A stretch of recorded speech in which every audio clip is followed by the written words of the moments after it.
Simple सी चीज है, ये सब बता सकते हैं।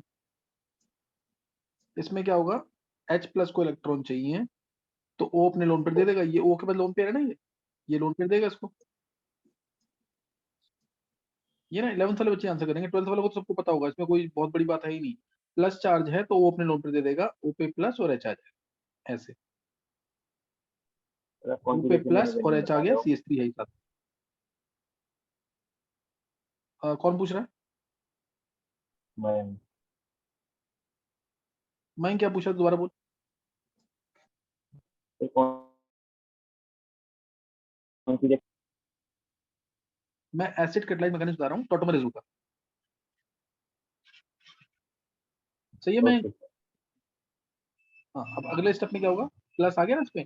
अब नेक्स्ट स्टेप में क्या होगा, नेक्स्ट स्टेप में जैसे एसिड कैटालाइज है तो मैंने H प्लस यूज किया, है ना, एसिड कैटालाइजर क्या यूज किया, H प्लस। अब इसमें RCOCH3 बनने के बाद देखो ये आ जाएगा, double bond O plus H CH3, अब H2O, पानी डाला, एसिड कैटालाइज मैकेनिज्म। मेरे को आंसर ध्यान रखना, आंसर ये बनेगा, सबको पता है ये, RCOH डबल बॉन्ड CH2, इसमें डाउट नहीं किसी को। RCOCH3 में अगर टॉटोमरिज्म होगा तो क्या होगा, अल्फा हाइड्रोजन हटके ये कीटो फॉर्म ज्यादा स्टेबल, नीचे बहुत कम स्टेबल। ये पता है ना, आंसर तो यही आना है, इनोलिक फॉर्म, ये इनोल आना है, ये वाला, ये कीटो है। चाहे मैं बेस कैटालाइज मैकेनिज्म करूं या एसिड कैटालाइज मैकेनिज्म, इस केस में दोनों आंसर सेम आएंगे। तो देखो अब नेक्स्ट क्या होगा, वाटर डाला। अब वाटर क्या क्या काम करेगा, एसिड कैटालाइज मैकेनिज्म, वाटर किसका काम करेगा, बेस का कि सर एसिड उसमें का, बेस का सर। बेस का। ध्यान रखना, एसिड कैटालाइज मैकेनिज्म में वाटर बेस का काम करता है इस तरीके से। अब ओ पे कैसे करता है वो देखो, यहाँ डाल दिया, वाटर डाला ना, ये काम करेगा बेस का, बेस का काम करेगा और इसके H को ले जाएगा, देखो ये इलेक्ट्रॉन, क्योंकि O को, O प्लस को इलेक्ट्रॉन चाहिए तो ये इलेक्ट्रॉन ऊपर गए। O जाते ही इस वाले कार्बन पे, इस वाले कार्बन पे पॉजिटिव चार्ज आएगा, इसलिए ये CH बॉन्ड टूटेगा, इलेक्ट्रॉन दे जाएगा, और आंसर आ गया RCOH डबल बॉन्ड CH2। और इस H प्लस को कौन ले गया, वाटर लेके गया। इसका मतलब वाटर किसका काम कर रहा है, बेस का, -H3O प्लस लिखूंगी, -H3O प्लस। और क्योंकि यहाँ पे सिग्मा बॉन्ड टूटा है, सिग्मा बॉन्ड का टूटना, सिग्मा बॉन्ड का टूटना जनरली क्या होगा, स्लो स्टेप ही होगा। क्यों, सिग्मा बॉन्ड आसानी से टूटेगा नहीं, सिग्मा बॉन्ड बहुत स्ट्रॉन्ग होता है, तो ये स्लो स्टेप है। क्लियर है कि नहीं, किसी को डाउट है कोई तो पूछ सकते हो। सर आपकी वॉइस क्लियर नहीं है, एक बार आप रिपीट कर दोगे? देख सर ये लास्ट मैं देख, मैंने बोला ना RC, ये दोबारा देख एक बार, RC double bond O plus H है, CH2H, ये चीज है। पानी डाला इसके अंदर, पानी डालेंगे तो क्या होगा, पानी डालने से क्या होगा, सर वो बेस वाला पानी काम डाला करेगा। हाँ, जो वाटर है बेस का काम करेगा, कैसे करेगा, ये O इलेक्ट्रॉन लेके गया, O पे प्लस चार्ज था ना, इसलिए इलेक्ट्रॉन लेके जाएगा। जब लेके जाएगा तो इस C पे पॉजिटिव चार्ज आएगा, पॉजिटिव आने की वजह से ये CH बॉन्ड यहाँ पे टूटेगा, क्योंकि ये बॉन्ड टूट रहा है, ये बॉन्ड टूट रहा है जो कि बहुत ही स्ट्रॉन्ग बॉन्ड है, तो स्टेप स्लो होगा। ये H प्लस बाहर निकलेगा ना, तो H2O यानी H3O प्लस बाहर हो जाएगा, -H3O प्लस, और ये आ गया, ये वाली चीज। समझ आया कि नहीं अब मैं। सर गर्भ मैं पूछ रहा था। अच्छा, गर्भ में पूछा, अच्छा एक मिनट, अभी किसी को डाउट है तो पूछ लो ये।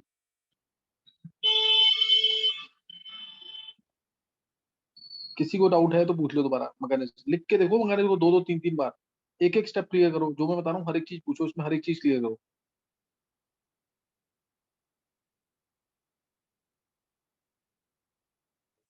डाउट है किसी को तो पूछ लो।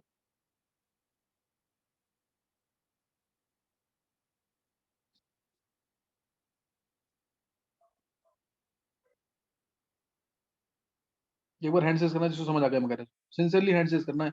नहीं समझ आया सर कोई मैं पॉइंट तो दोबारा पूछ लो, मैंने सर मेरा डिस्कनेक्ट हो हाँ गया था, बोल ये करो। जब आप H2 ऐड करके बता रहे थे, एक बार यहाँ से फिर से बता दोगे? ध्रुव मैं 2 बार बता दूंगा, देख नीचे भी लिखा हुआ ये चीज बता रहा हूँ। गर्व, प्रवीण, मयंक, गर्व सिंगल, तिशा, अर्नव, नव्या, कृष्णा, नित्या, आर्यन, निकिता, मानव, नयंत, आन्या, सिद्धि, ध्वनि, जिया, नंदिनी, कनिष्क, वैभव, अनुराग, हिमांग, भव्या, दृष्टि, ऋतिक, कृष, हरिंदर, नीलांश, सौम्या। अभी छवि समझ नहीं आया क्या? ऋषिका मिल गया। छवि, ध्रुव और हिमांशु। अनुराग यस सर, समझ नहीं आया मैकेनिज्म? आ गया सर, वो बाद में लोअर कर दिया था मैंने हैंड। आ गया। सर मुझे समझ अच्छा, आ सही गया है। लेकिन रेज हैंड नहीं हो रहा। अच्छा सही, कुछ नहीं होता। ध्रुव, ये ऋषिका देखो एक बार। ध्रुव बस तू रह गया सिर्फ। ध्रुव देख ले एक बार जल्दी से। Yes sir. मैं तुम्हें दोबारा बोल रहा हूँ, जितने मैकेनिज्म मैं लिखवा रहा हूँ ना, जब भी होमवर्क लिख के लाते हो तो सिर्फ 4 या 5 बच्चे लिख के लाए थे होमवर्क मैकेनिज्म। मैकेनिज्म नहीं लिखोगे ना, इकट्ठे जब हो गए ना 70-80 मैकेनिज्म, तो फिर कुछ समझ नहीं आएगा। और जहां तुमने 40-50 मैकेनिज्म लिख लिए, फिर मैकेनिज्म में खुद सोच लोगे, फिर खुद रिएक्टेंट तुम्हें दे रखा है, तो प्रोडक्ट बनाना भी 99% एक्यूरेसी आ जाएगी अगर मैकेनिज्म लिखना आ गया तो। देखो मैं दोबारा तुम्हें बता रहा हूँ यहाँ पे एक बार। ध्रुव ट्राई करियो, थोड़ा सा टफ है तेरे Yes, लिए। sir. 10th क्लास में तू अकेले अटेंड कर रहा है, एक भव्य अटेंड कर रही है, एक तू अटेंड कर रहा है। देख वो पहले एसिड कैटालाइज मैकेनिज्म है, तो H प्लस होगा। O ने लोन पेयर दिया H प्लस को, O ने लोन पेयर दिया H प्लस को, तो O पे प्लस आ गया, H आ गया। अब O पे प्लस आते ही ना इसको इलेक्ट्रॉन चाहिए, ये इलेक्ट्रॉन ऊपर जाएंगे। ये मैंने अगले स्टेप में ऊपर भेजे इलेक्ट्रॉन, ये इलेक्ट्रॉन भेजे ऊपर। Yes, acid sir. Catalyse mechanism water add किया, जैसे ही O Okay, प्लस ने sir. इलेक्ट्रॉन लिए, तो यहाँ वाला जो CH2H बॉन्ड है कुछ तो वीक होगा ना, क्योंकि अभी C प्लस आ गया है, हाँ जी, हाँ जी। ये बॉन्ड वीक होगा, इसलिए ये वाला CH बॉन्ड वीक होगा। और ये H प्लस बाहर निकलेगा, इस H प्लस को H2O ले जा रहा है, इस H प्लस को H2O ले जा रहा है, मींस H2O किसका काम कर रहा है? Base, Yes, sir. है ना? जो H प्लस देता है वो एसिड होता है, और जो H प्लस लेता है वो बेस होता है, इसलिए H2O यहाँ बेस का काम कर रहा है। और H प्लस को ले गया तो minus H3O plus, minus H3O plus. Clear हो गया कि नहीं? Yes, sir. हो गया। और क्योंकि हाँ, और क्योंकि क्योंकि यहाँ पे CH बॉन्ड टूट रहा है तो स्टेप स्लो होगा। CH बॉन्ड जनरली जब सिग्मा बॉन्ड टूटेगा तो वो धीरे धीरे टूटेगा कि जल्दी से धीरे टूट जाएगा? टूटेगा सर। धीरे टूटेगा, इसलिए स्टेप क्या होगा? Yes, slow sir. होगा। और स्लो स्टेप में कभी भी प्रोडक्ट बनता है, बहुत ध्यान सुनना लाइन, स्लो स्टेप में कभी भी प्रोडक्ट बनेगा तो हमेशा वो क्या होगा? धीरे धीरे बन रहा है, स्टेबल प्रोडक्ट होगा, थर्मोडायनेमिकली कंट्रोल प्रोडक्ट होगा। थर्मोडायनेमिकली कंट्रोल प्रोडक्ट होगा। जब भी प्रोडक्ट स्लो बनेगा तो 99.9% वो स्टेबल ज्यादा होगा, 99.9% वो स्टेबल हमेशा ज्यादा होगा, और उसे बोलेंगे TCP, thermodynamically control product. Thermodynamically control product, ये टर्म मैं पहले भी यूज कर चुका हूँ जब मैंने कार्बोकेटाइंस का रीअरेंजमेंट वाला सिखाया था तुम्हें टॉपिक। सर तो वो थर्म हाँ सर अनुराग फिर बोल। फिर ये इनॉल इनॉल ज्यादा स्टेबल होगा क्या? हाँ ये इनॉल ज्यादा स्टेबल होगा। उससे एसिड कीटो कैटालाइज फॉर्म से। मैकेनिज्म में इनॉल जो बनता है, नहीं कीटो फॉर्म से थोड़ी ज्यादा स्टेबल होगा। कीटो फॉर्म ही स्टेबल रहेगी, वो तो कीटो फॉर्म स्टेबल हमेशा स्टेबल ही होती है जब तक इसके अंदर कुछ एक्सटर्नल फैक्टर ना आए, जैसे सॉल्वेंट हम चेंज करें, जैसे इसके अंदर हम टेम्परेचर को बहुत कम करें, या फिर इसके अंदर हम इंट्रामोलर हाइड्रोजन बॉन्डिंग वगैरह करें, या कोई ऐसा ग्रुप लगाएं जो इलेक्ट्रॉन विड्रॉइंग वो तो एक्टिव हाइड्रोजन बना दे, वो कंडीशन लगेंगी ना, तब इनॉल फॉर्म ज्यादा स्टेबल होगी, अदरवाइज तो कीटो फॉर्म ज्यादा स्टेबल। सही है अनुराग? सर हाँ सर, ये थर्मोडायनेमिकली स्टेबल किस हिसाब उससे बोल रहे हैं ना, बस के मतलब एनर्जी इसमें कम है बस इसलिए। बस नहीं, दो प्रोडक्ट होते हैं ना, एक काइनेटिकली कंट्रोल प्रोडक्ट होता है, एक थर्मोडायनेमिकली कंट्रोल प्रोडक्ट होता है। तो काइनेटिकली प्रोडक्ट, जो काइनेटिकली कंट्रोल प्रोडक्ट होता है वो बनता जल्दी है, वो हमेशा बनता जल्दी है, लेकिन ज्यादातर केसेस में वो कम स्टेबल होता है। ज्यादातर केसेस में क्या होता है? कम स्टेबल होता है। और थर्मोडायनेमिकली कंट्रोल प्रोडक्ट बनता थोड़ा डिफिकल्टी से है, बनता स्लो है, लेकिन स्टेबल होता है। सही है? ठीक है सर। जैसे थर्मोडायनेमिकली कंट्रोल प्रोडक्ट है ना, ये बनेगा लगभग, ये मान ले कि कई मैक्सिमम केसेस में 40 डिग्री सेल्सियस पे, तो काइनेटिकली कंट्रोल प्रोडक्ट बनेगा -40 डिग्री सेल्सियस। Okay sir. हाँ ये मैंने तुम्हें बताया एसिड कैटालाइज मैकेनिज्म, 2 बार बता दिया है। अब इसके अंदर क्वेश्चन ऑब्जेक्टिव में क्या पूछे हुए हैं? एसिड कैटालाइज मैकेनिज्म में एक क्वेश्चन मैं बताऊंगा लास्ट में जब दोनों मैकेनिक्स करा दूंगा। एक क्वेश्चन ये, इस केस में वाटर किस चीज का काम करता है, एसिड का कि बेस का? एसिड कैटलाइज मैकेनिज्म है, वाटर किसका काम करता है, एसिड का कि बेस का? तो आंसर आ गया ना, बेस का। बेस का बेस और का दूसरा, हाँ, दूसरा क्वेश्चन क्या आएगा, एसिड कैटलाइज मैकेनिज्म में क्या बनता है, टीसीबी बनता है, बेस। केसीबी बनता है? हाँ, वो बता दिया। और दूसरा TCP ये टीसीबी बनता है, टीसीबी बनता है। और तीसरा क्वेश्चन स्लो स्टेप कौन सा है, स्लो स्टेप कौन सा? और एक क्वेश्चन और है, वो मैं आगे बताऊंगा बेस कैटलाइज मैकेनिज्म बताने के बाद, और वो तुम खुद लिखोगे ऊपर, base catalyse mechanism, base catalyse mechanism. और चेक करना मोटर्स में किस काम करेगा, सेम कंपाउंड लिया RCOCH और डाला मैंने इसके अंदर OH आयंस। एक बार चेक करो, तुम्हें अपने आप समझ आएगा। 1 मिनट का टाइम है, जल्दी से लिखो मैकेनिज्म।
चलो लिख लिया मैकेनिज्म इसका। Yes sir. Yes sir. देखो उधर मैकेनिज्म, आप देखना किसका मैकेनिज्म सही है। देखो RCOCH3 है, बेस डाला। बेस का काम क्या होता है, एक्टिव हाइड्रोजन को बाहर निकालना। बेस का काम क्या, एक्टिव हाइड्रोजन को बाहर निकालना। ये एक्टिव हाइड्रोजन, CH2H लिख दिया COCH3 को। अब ये इलेक्ट्रॉन दे के जाएगा, ये इलेक्ट्रॉन दे जाएंगे। कोई डाउट तो नहीं है किसी को?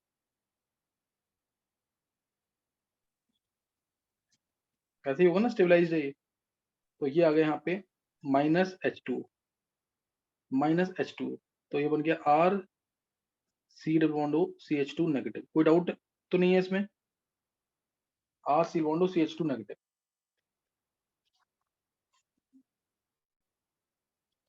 किसी को डाउट तो नहीं कोई इसमें?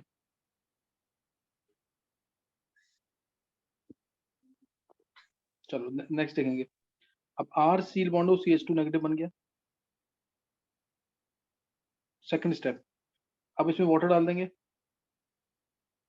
वाटर डालेंगे, ये इलेक्ट्रॉन इधर जाएंगे, ये इलेक्ट्रॉन इधर, और क्या आ गया, RCOH double bond CH2, RCOH double bond CH2, same चीज आ गई कि नहीं। अब यहाँ पे वाटर किसका काम कर रहा है, वाटर ने किसका काम किया यहाँ पे एसिड का सर। एसिड का, क्योंकि इसने H2O ने अपना H दिया, तभी तो यहाँ पे O नेगेटिव पे H आ गया। नहीं समझ आई बात। यस सर समझ गया। तो इधर वाटर काम कर रहा है किसका, एसिड का, -OH नेगेटिव। अब 11th वाले बच्चे आंसर करेंगे, या 10th वाले दोनों, भव्या और ये ध्रुव, 10th वाले में से कोई कर सकता है। इनमें से, इन दोनों में से स्लो स्टेप कौन सा होगा, पहला स्टेप कि दूसरा स्टेप।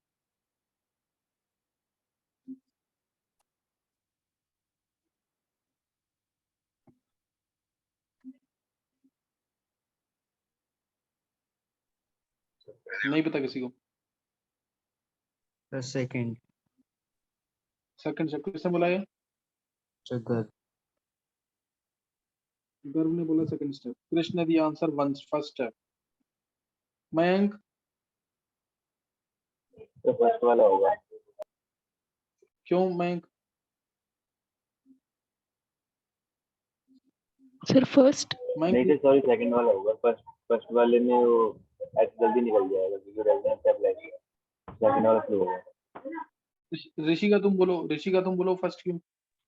सर क्योंकि CH बॉन्ड स्ट्रांग होता है तो उसे टूटने में मतलब बहुत टाइम लगेगा, तो जो प्रोडक्ट होगा वो स्टेबल ज्यादा होगा। बिल्कुल सही है। प्रोडक्ट सॉरी, इसमें CH बॉन्ड टूट रहा है, सिग्मा बॉन्ड। मैंने तो बोला सिग्मा बॉन्ड, ज्यादातर हिंट होता है यही कि सिग्मा बॉन्ड कभी भी टूटेगा तो वो वीक बॉन्ड होता है, वीक बॉन्ड स्ट्रॉन्ग बॉन्ड होता है बहुत, सिग्मा बॉन्ड बहुत स्ट्रॉन्ग बॉन्ड होता है, इसीलिए वो स्लोली टूटेगा। तो पहला स्टेप स्लो है, या RDS of the reaction, rate determining step of the reaction, RDS of the reaction first step होगा। तो मैंने भी फर्स्ट टाइम भी यूज तो किया था ये स्लो स्टेप। अब प्रोडक्ट, ये स्टेप क्या होगा, फास्ट होगा कंपेरेटिवली। अब तो बताओ, अब जो प्रोडक्ट बना ये KCP है TCP है, सर KCP। हाँ ये अब स्लो स्टेप पे तो नहीं बन रहा ना प्रोडक्ट स्लो स्टेप पे तो नहीं बन रहा, ये फास्ट में बन रहा है, इसलिए बोलेंगे kinetically controlled product, kinetically controlled product. अब इन दोनों को और डिफरेंशिएट करने के लिए बेस कैटालाइज मैकेनिज्म और एसिड कैटालाइज, दो मैकेनिज्म कराए हैं टोटोमेरिस के मैंने। दो मैकेनिज्म कौन कौन से, एक एसिड कैटालाइज एक बेस कैटालाइज। अब दोनों को डिफरेंशिएट करने के लिए मैं क्वेश्चन दे रहा हूं तुम्हें, इसका आंसर बताना। CH3 seal bond O CH2 CH3, ये मैंने कल क्लास में तुम्हें करवा भी दिया था, अगर किसी बहुत जल्दी में बताया था मैंने तुम्हें ये। अगर मैंने इसके अंदर H2O O चांस डाल दिया, H2O चांस, तो क्या बनेगा, इसमें मैंने H2O H प्लस डाल दिया तो क्या बनेगा। दोनों के आंसर देने हैं, जल्दी से आंसर करेंगे।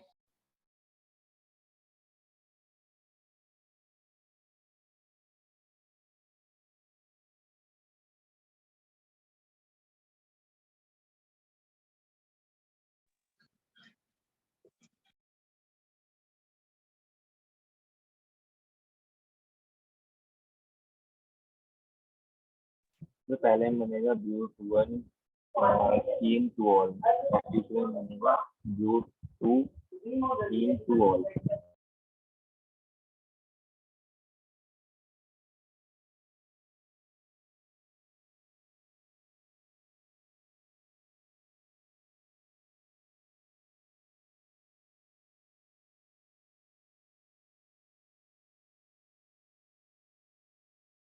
चलो सबने निकाल लिया आंसर इसका। मयंक, हाँ मयंक ने तेरे सुन लिया आंसर। मयंक,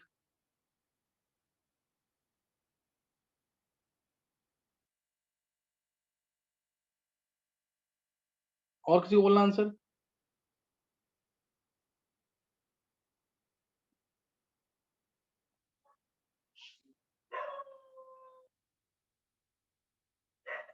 देखो उधर, देख लिया आंसर। जब बेस कैटालाइज मैकेनिज्म है, सही ना, बेस कैटालाइज मैकेनिज्म, उसमें क्या मिलेगा आंसर, और एसिड कैटालाइज में क्या मिलेगा। बेस कैटालाइज मैकेनिज्म क्या ढूंढेगा, एक्टिव हाइड्रोजन को, सही ना। बेस कैटालाइज मैकेनिज्म क्या ढूंढेगा, एक्टिव हाइड्रोजन को, वो ये रहा, इसके अंदर है ना एक्टिव हाइड्रोजन ज्यादा, ये प्राइमरी वाला H हटेगा तो कार्बन आयन बनेगा प्राइमरी कार्बन आयन जो ज्यादा स्टेबल होता है, प्राइमरी कार्बन आयन ज्यादा स्टेबल होता है, इसलिए आंसर इसमें ये आएगा, CH2 double bond COH CH2 CH, ये बना है बेस कैटालाइज मैकेनिज्म। क्लियर, ये बेस कैटालाइज मैकेनिज्म बना है। और एसिड कैटालाइज मैकेनिज्म ये तो नहीं ढूंढेगा, ये तो ज्यादा स्टेबल प्रोडक्ट ढूंढेगा, ज्यादा स्टेबल प्रोडक्ट ढूंढेगा जो कि क्या होता है टीसीपी। तो इसमें आंसर ये आएगा CH3COH double bond CH CH3 double bond CH CH3, ये आंसर आएगा। तो अब तुम खुद सोच के बताओ, ये बना यहाँ पे KCP, बेस कैटालाइज में क्या बनता है, बेस कैटालाइज में क्या बनता है KCP, अभी बनाया ऊपर देखो बेस कैटालाइज मैकेनिज्म ऊपर दिखा रखा ना, क्या बनता है KCP, और ये बना TCP। कौन सा स्टेबल ज्यादा है? तो TCP TCP। क्यों स्टेबल ज्यादा, कोई भी तुम में से सर, वो क्यों स्लो स्टेबल ज्यादा है? प्रोसेस से हाइपर कंजुगेशन। हाँ, ये किसने बोला सेकंड नंबर पे, किसने बोला हाइपर कंजुगेशन? हाँ सर मैंने। अनुराग का ये इसमें हाइपर कंजुगेशन ज्यादा है ना, 3 यहाँ से हाइपर कंजुगेशन, 3 यहाँ से हाइपर कंजुगेशन, इसमें तो नहीं है ना, इसमें तो सिर्फ 2 हाइपर कंजुगेशन है। ये वाला पार्ट तो कॉमन है, रेजोनेंस वाला तो ओके बाद लोन पेयर फिर रेजोनेंस होना, ये तो कॉमन है। इधर आपका सेकंड वाला TCP इसलिए स्टेबल जा रहा है, देखो हाइपर कंजुगेशन चक्कर ज्यादा बनेंगे ना इसमें, तो इससे भी चेक कर सकते हैं, सही ना, हाइपर कंजुगेशन चक्कर ज्यादा बनेंगे तो इससे भी चेक कर सकते हैं। क्लियर हुआ कि नहीं है?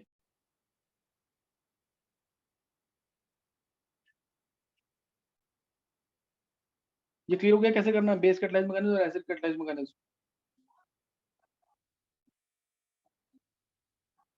चलो ये तुम्हें मैंने बता दिया, फिर बेस कैटालाइज मैकेनिज्म और एसिड कैटालाइज मैकेनिज्म। नेक्स्ट लिखना क्वेश्चन, नेक्स्ट क्वेश्चन करना है। अब जैसे टॉटोमरेज इन मोनोकार्बोनिल कंपाउंड्स, टॉटोमरेज किसके अंदर? मोनोकार्बोनिल कंपाउंड्स के अंदर। मोनोकार्बोनिल कंपाउंड्स में टॉटोमरेज कैसे होती है? जैसे एग्जांपल लिया मैंने, ये तुम कर भी चुके हो, तुम ऑलरेडी कर चुके हो। जैसे मैंने एसीटोन लिया, एसीटोन लिया, इसका अगर मैंने टॉटोमरेज किया तो ये आंसर आएगा CH2 double bond COH CH3। Monocarbonyl compound में ये लिया, और तुम्हें इसका परसेंटेज भी याद होगा 10⁻⁴%। मैंने लिखवाया था ना तुम्हें 0.00025%, याद है ना ये, यानी ये ऑलमोस्ट 100% होता है keto form. Keto form highly stable, और ये ऑलमोस्ट 100% आएगा। अब ये मैंने लिया मोनोकार्बोनिल कंपाउंड, एक मोनोकार्बोनिल कंपाउंड में ले रहा हूँ, ये वाला एक मोनोकार्बोनिल कंपाउंड लिया, ये साइक्लोहेक्सेनोन। अब इस केस में भी कीटो फॉर्म ही ज्यादा स्टेबल होगी, लेकिन इसके अंदर इनॉल फॉर्म जो है ना, इसके अंदर जो इनॉल फॉर्म है उसमें स्टेबिलिटी आती है, उसमें स्टेबिलिटी आती है कैसे? जैसे ये आया इसका OH, ये आ गया, यही आएगा ना इसमें। इसमें जो इनॉल फॉर्म आती है ना, वो आती है 1.2%। तुम देखो इसकी इनॉल फॉर्म से, इसकी इनॉल फॉर्म से कितनी ज्यादा स्टेबल है ये 1.2%। ये कितना है 9 है, तो कीटो फॉर्म भी स्टेबल 98.8%। तो ऐसा क्यों हुआ? ऐसा क्यों हुआ?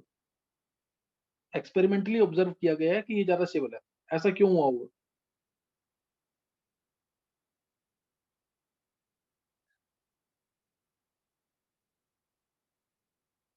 कोई भी तुम में से? सर लोन पेयर और पाई इलेक्ट्रॉन रेजोनेंस थोड़ी सी। लोन पेयर नहीं, वो तो उसमें भी होगी ना, ये तो अनुराग इसमें भी है।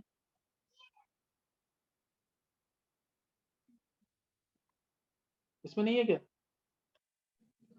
हाँ इसमें भी है। दोनों के अंदर है वो।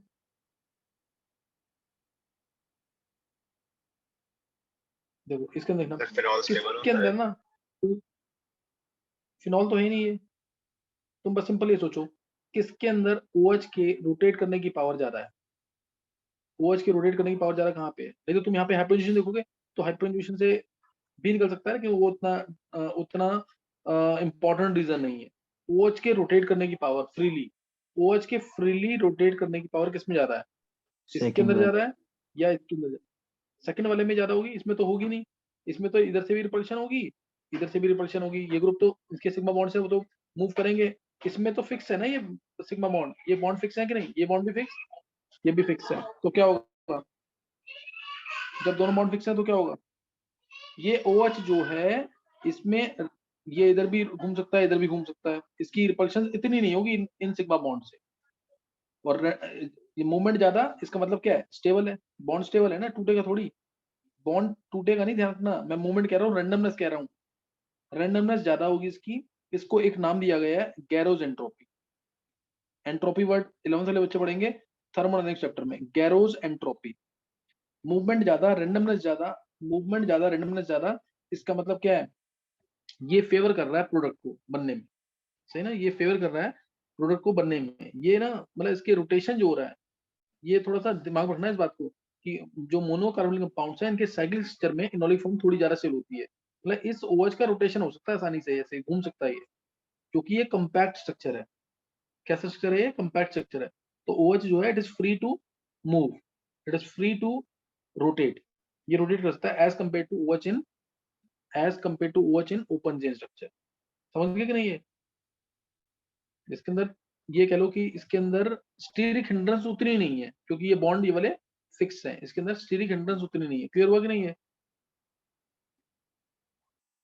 नहीं क्लियर हुआ? कैसे हो गया? अब जैसे एक नेक्स्ट है, सर गैरोस एंट्रोपी क्या बताया आपने, बताइए। गैरो ने नाम दिया था बस, गैरोस एंट्रोपी है, रेंडमनेस जो हो रही है इसके अंदर, साइक्लिक सिस्टम में जो रेंडमनेस आ रही है, रेंडमनेस ज्यादा क्यों हो रही है, OH जो है वो फ्रीली रोटेट कर रहा है, क्योंकि बाकी बॉन्ड्स जो हैं रिंग के वो फिक्स है, तो मूवमेंट ज्यादा होगी OH ग्रुप की, रोटेट कर सकता है वो, यही गैरोस एंट्रोपी है। एंट्रोपी का मतलब क्या होता है, randomness, disorder, it is measure of randomness और डिसऑर्डर ऑफ द सिस्टम, सही है। Yes sir. तो ये 1.2% आ जाएगा इसके अंदर, सही। मोनोकार्बोनिक कंपाउंड्स में स्टेबिलिटी जो है साइक्लिक स्ट्रक्चर्स की ज्यादा होती है as compare to open chain structure, ये बताना था इसके अंदर मेरे को। अब अगर मैं डाइकार्बोनिक कंपाउंड्स की बात करूं, डाइकार्बोनिक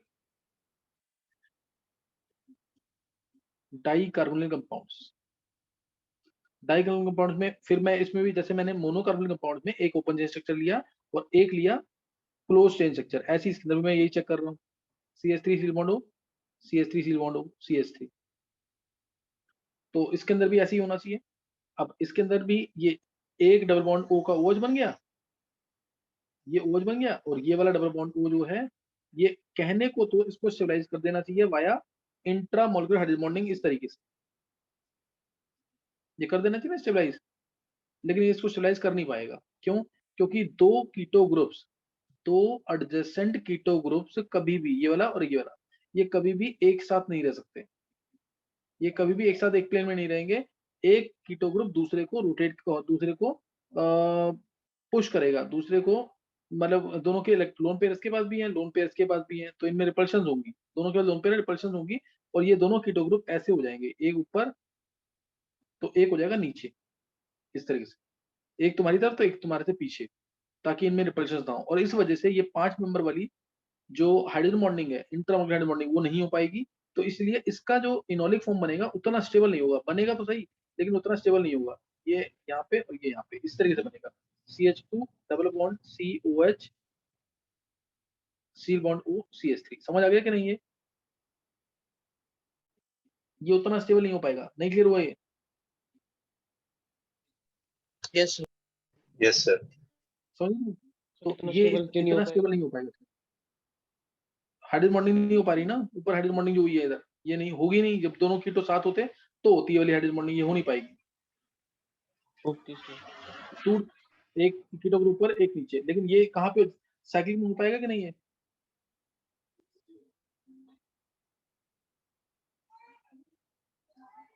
साइक्लिक में ये वाली हाइड्रोजन बॉन्डिंग होगी कि नहीं? Yes sir. यस सर वही। साइक्लिंग में हो जाएगी, हाँ साइक्लिंग में हो जाएगी, क्यों? साइक्लिंग में तो ये इस तरीके से मान लो साइक्लिंग मैंने लिया, ये ले लेते हैं, double bond O double bond O, इस केस में तो ये अंदर नहीं आएगा, ये अगर अंदर आया मान लो तो ये वाले कार्बन ये भी क्लोज होंगे, तो ये भी इसको रिपेल कर सकते हैं, तो ये ऊपर रह सकता है, इस केस में बाहर ये रह सकता है, सही, ये बाहर रह सकता है, और इसलिए इसमें इनोलिक फॉर्म बनेगी और थोड़ी ज्यादा स्टेबल होगी ओपन चेन वाले से, थोड़ी ज्यादा स्टेबल होगी इस तरीके से, ये O और ये H और डबल बॉन्ड O, और ये हो गई 5 मेंबर की रिंग। समझ आया कि नहीं है? सर ये Yes, sir. कीटो क्लियर हुआ ग्रुप कि नहीं है? सर सर ये अब नेक्स्ट कीटो देखेंगे ग्रुप 1,3 डाई कीटो कंपाउंड। बोलो अनुराग। सर ये कीटो ग्रुप्स रिंग के प्लेन के बाहर भी हो सकते हैं, मतलब एक ऊपर एक नीचे ऐसे रिपेल करके? इधर ही, इसमें ही, नहीं रिंग के प्लेन के इसी में अब ना, मतलब रिंग के प्लेन के बाहर। फिर हाइड्रोजन बॉन्डिंग कैसे होगी? फिर हाइड्रोजन बॉन्डिंग कैसे करेगा? हाँ, दोनों के दोनों बाहर होंगे या दोनों के दोनों अंदर होंगे, ऐसे होगा इसमें, क्योंकि इसमें इंटरमॉलिक्यूलर हाइड्रोजन बॉन्डिंग हो जाती है। अच्छा सर। तो ये ध्यान रखना, इसमें भी कीटो फॉर्म जो है स्टेबल ही है, लेकिन इनोलिक फॉर्म ज्यादा स्टेबल है। बस इनोलिक फॉर्म साइक्लिक वाले की ज्यादा स्टेबल होगी as compare to open chain form. Cyclic वाले की ज्यादा स्टेबल होगी as compare to open chain form. और अगर मैं 1,2 डाइकीटो की जगह 1,3 डाइकीटो लूं, तो ये मैंने तुम्हें पढ़ा दिया है, याद है ना? इसको डिटेल में लिया था मैंने क्लास के अंदर, बहुत इंपॉर्टेंट क्वेश्चन, ये मैंने बहुत डिटेल में लिया था। 1,3 डाइकीटो एसिटाइल एसीटोन, याद आ गया कि नहीं? है इसकी Yes, स्टेबिलिटी sir. मैंने दो तरीके से एक्सप्लेन की थी, याद? हाँ, इसकी स्टेबिलिटी मैंने दो तरीके से एक्सप्लेन की थी। इसमें इनोलिक फॉर्म ज्यादा स्टेबल है। कितनी थी स्टेबिलिटी इसकी? 76% और 76, 24। हाँ 76 ये स्टेबल था। Double bond CH, double bond O, CH3, और ये स्टेबल आ गया। फिर मैंने दिखाया कि इसमें इंटरनल रेजोनेंस भी होती है। इंटरनल इसमें रेजोनेंस होगी, ये इलेक्ट्रॉन इधर, ये इलेक्ट्रॉन इधर, और ये इलेक्ट्रॉन इधर, वो करके स्ट्रक्चर बन जाता है इसका। ध्यान आ गया कि नहीं? है 76% स्टेबिलिटी, नहीं ध्यान आया? सर आपने इसमें इंट्रामॉलिक्यूलर हाइड्रोजन बॉन्डिंग भी बताई थी। हाँ, इंटरनल हाइड्रोजन बॉन्डिंग बताई थी, और क्योंकि इसमें दोनों कीटो ग्रुप दूर है ना, नहीं हुआ क्लियर? हो गया सर। यस सर, हो गया। तो इसमें ये वाला बॉन्ड करेंगे ना, तो ये आएगा डबल बॉन्ड O, और ये इस तरीके से, सही ना? तो ये रेजोनेंस भी हो जाती है इसके अंदर। तो ये तो ये हाईली स्टेबल तो नहीं कहेंगे, 76% स्टेबिलिटी आ गई 1,3 डाइकीटो कंपाउंड में। फिर 1,3 डाइकीटो कंपाउंड में इसमें कितनी स्टेबिलिटी आ गई थी? 76% स्टेबिलिटी आ गई थी। तो हाइड्रोजन बॉन्डिंग आने से ना, सबसे पहले देखो, इनोलिक फॉर्म की स्टेबिलिटी की थी ना, इनोलिक फॉर्म की स्टेबिलिटी के लिए ऐसे केसेस में सबसे पहले जो तुम चेक करोगे, कल मैं तुम्हें क्वेश्चन कराऊंगा इसका, यानी कल क्वेश्चन कराऊंगा इसका। कल के कौन कौन से बच्चों को एग्जाम है? कल कुछ बच्चों को एग्जाम भी है ना, पेपर है कहीं का? किस किस का कल पेपर? वैभव का है, सर मेरा सर भी। नहीं, टैक्स का नहीं है। वैभव का, सर हाँ टैक्स सर, वो का कैंसिल हो गया। कैंसिल हो गया। सर कैंसिल कैंसिल हो हो गया, गया। चलो कुछ मत। अच्छा सही है। तो क्लास अटेंड अगर मैं आगे पढ़ाऊं क्लास, तो अटेंड कर सकते हो क्या? सौम्य और ध्रुव दो बच्चे हैं। ध्रुव, सर कितनी ज्यादा मतलब इस टाइम तक लोगे? भाई एक सेशन मतलब 15-20 मिनट का ट्राई करूंगा और ले लेता हूँ, अगर कंफर्टेबल हो तो कल इंपॉर्टेंट एग्जाम है, क्योंकि तुम दोनों अटेंड कर रहे हो, तो मैं नहीं चाह रहा, क्योंकि बाकी बच्चों ने नहीं अटेंड किया है, 5-6 बच्चों ने अटेंड की नहीं की है क्लास। ठीक है सर, कोई बात नहीं। चलो, सबसे ध्यान रखना, मैं जो पॉइंट बता रहा हूँ नोट कर लेना। इनोलिक फॉर्म की स्टेबिलिटी के लिए तुम चेक करना एक्टिव मिथाइलिन ग्रुप। पहले एक्टिव मिथाइलिन ग्रुप जरूर चेक करना है। एक्टिव हाइड्रोजन मतलब कितना अच्छा है, एक्टिव मिथाइलिन ग्रुप या एक्टिव हाइड्रोजन, ये जरूर चेक करना, सही ना? एक्टिव हाइड्रोजन ये जरूर चेक करना, इसको भूलना नहीं बिल्कुल भी। और दूसरा, हाइड्रोजन बॉन्डिंग होनी चाहिए 6 मेंबरिंग वाली, हाइड्रोजन बॉन्डिंग 6 मेंबरिंग वाली, 6 membered ring, hydrogen bonding with 6 membered ring, second ये, समझे कि नहीं है? और तीसरा नंबर पर जो है एक्सटेंडेड कंजुगेशन, ये भी एक बहुत इंपॉर्टेंट फैक्टर है, एक्सटेंडेड कंजुगेशन। सर एक बार बता एक्सटेंडेड दो, ये कंजुगेशन पॉइंट्स आप किसके लिए बता रहे हो? इनोलिक फॉर्म की स्टेबिलिटी की, मतलब एक्टिव हाइड्रोजन देखोगे पहले एक ही टाइप के हैं, हाइड्रोजन बॉन्डिंग होनी चाहिए, 6 मेंबर की रिंग बननी चाहिए, इंटरमॉलिक्यूलर हाइड्रोजन बॉन्डिंग होनी चाहिए इनोलिक फॉर्म में, और 6 मेंबर की रिंग बननी चाहिए, और एक्सटेंडेड कंजुगेशन होनी चाहिए, जैसे बेंजीन टाइप का ग्रुप आ जाए कोई, तो स्टेबिलिटी ज्यादा होगी, सही ना? तो स्टेबिलिटी ज्यादा होगी। क्लियर है कि नहीं है?